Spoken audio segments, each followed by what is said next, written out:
but it's very small still. So their U.S. distributor is based out of California, and I would then order through her.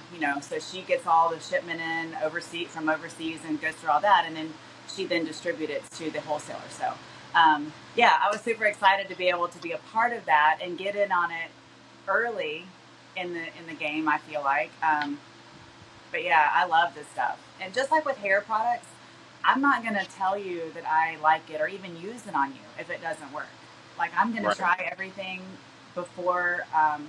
There was a product line called Thermafuse that I loved, and I used it for 10 years, and I was an educator for them. I would go to all the hair shows, I would travel for them, only because I'm not. If I were to be up on a stage right now, I probably wouldn't even know what to say. I would be sweating, and like I couldn't talk or perform, but they got me up on stage a couple times. But I did better just talking one on one down on the floor, just telling everybody that came by how good the product is. Like, it really, really does what it says it does. So when I believe in something, it's like, I'm in it. I'm just like all Yeah. about it. So this growth technology, all of the products for growth technology that I've tried so far, really work well. If you're looking for a good plant food, nutrition and feeding and stuff like that, it's got a lot. It's well rounded. Yeah. It's do you have a bottle of it nearby? No. Oh, here, wait. I think I do. Wait. Oh, wait. I have the I thought I had an orchid focus in here because I was going to feed the orchids, but I do not have orchid focus. Yeah, so this is the clone cutting solution. Yes. This company is out of Australia, correct? Yes. Yeah, that's what I thought. So the clone cutting solution and the root zone mixed together is what makes the magic juice. Oh, okay. Yeah. Um, the root zone. I don't have the root zone. I have this one and then the foliage focus. Okay, so you need the root zone. Yeah. We'll hook you up. I know a Okay, girl. cool. Yeah, awesome. Yeah, you were like, well, buy it from me next time. And I was like, okay, cool. Because they did not have it on Amazon. Okay. And I think, I'm not sure, like, I'm pretty sure the Amazon seller is Jeannie from Plant Hall, which is who I get all of my stuff from. And she Awesome. has a website, so if ever anybody doesn't have it here or there, like, there's other ways to get it. But I'm trying to build up my inventory and stay stocked up on it so that I can always have it. And it is a huge hit on Plant Story. Like, I have sold a lot of that. I just ordered 2 cases because I thought, because of my first Plant Story, I sold out, but I wasn't prepared. I thought I was prepared, but you never know. I don't know what to expect. I'm just kind of winging it. So this time I ordered 2 cases. I'm trying to have plenty and stock up, and I think I sold half a case of each just on this Plant Story. And then I'll Awesome. have people message me a lot. People will message me that have already been using it, that have gotten it from me earlier, and they're getting their second round now, so they're continuing to use it. That's awesome. What is your favorite plant in your collection? Monstera albo. Yeah. Yeah, they're so different in so many ways, and so I've just recently gotten on this big kick of wanting to get a really good genetic Monstera albo, or a couple different ones, and I really want to make more babies of those. So I really like the sectorial half moons. I like that option, and then I really like the ones that are where you have like a leaf that's super green and white, and then like this other like mint green color and kind of like a blue green. Like, there's just so much going on in that leaf. It's like, I love Monstera albos. So Well, I've seen so many of your stories where the leaves look so white and bright. yeah, What tips do you have to like not because obviously because of the chlorophyll, there's not enough chlorophyll in the white leaves, so that's a good point. they That's a won't good, stay forever. yeah. But do you feel like your magic juice is part of the reason that helps keep? Because I'm stunned every time I see it. I'm like, how long have you had this? Because there's no brown spots. There are some brown spots if you look up close. You're talking about on the one in my bedroom collection. Yes. Yeah, exactly. And I'm so what I've gathered so far, and it's not like I have years of experience, but I learned because I did have the brown leaves, or I would see, and I'm like, oh, what did I change, or what did I do that made that? So I almost felt like, of course, they want humidity, but if the water stays on there, on like the white part, because the white leaf is very much more tender and, it doesn't have the structure of the green leaf, and that's it doesn't have, it's not getting nutrients to it, it can't collect the nutrients. So I just feel like it's a weaker part, just like anything albino, like totally random, but this side of my face has like a, where the melatonin in it is like, okay, so my hair is white, my skin is white, my eyebrow and my eyelashes, when I don't have all this on, are white. And it's weaker. So like the sun, I'm more sensitive on this side. I get sunburned easier. This side droops a little bit. Like this side of my face is just weaker. So I contribute that to like the elbow part of the plant. So if the water sits on there, I feel like too much, it makes it soggy and it'll make a brown spot.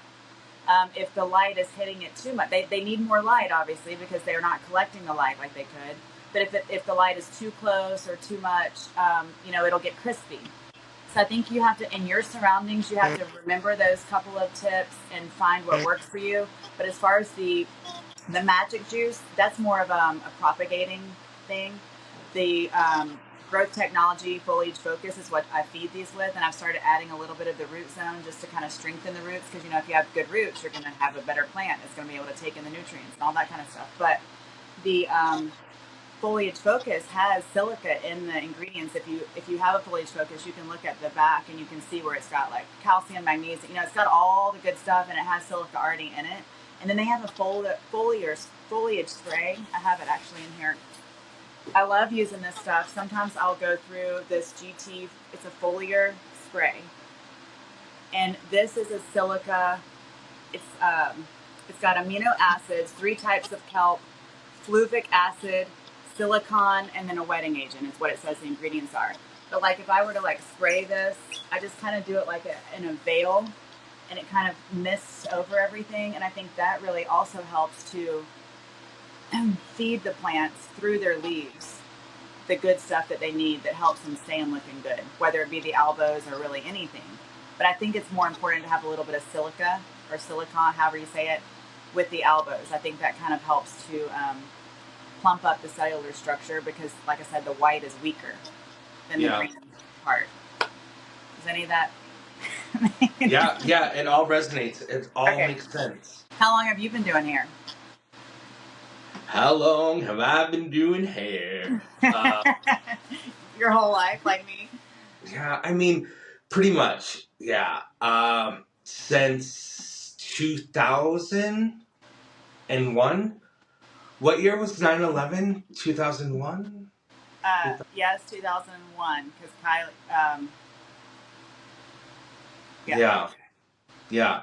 So, because both of my kids were little, I remember they were already born, so it had to have been like, oh, there's the donkey. Oh my God, I love this. This is awesome. So he must see my husband walking out there, and he wants him to feed him. You live on a farm?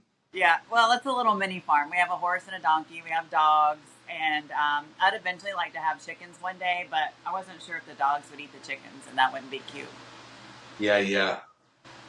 Chickens are a lot of work. Yeah. But they're so yeah, you've been doing hair for a long time. I feel like I've been doing hair my whole life, just like with plants, the landscaping, not necessarily these type of plants, but I've always been told that I have a green thumb.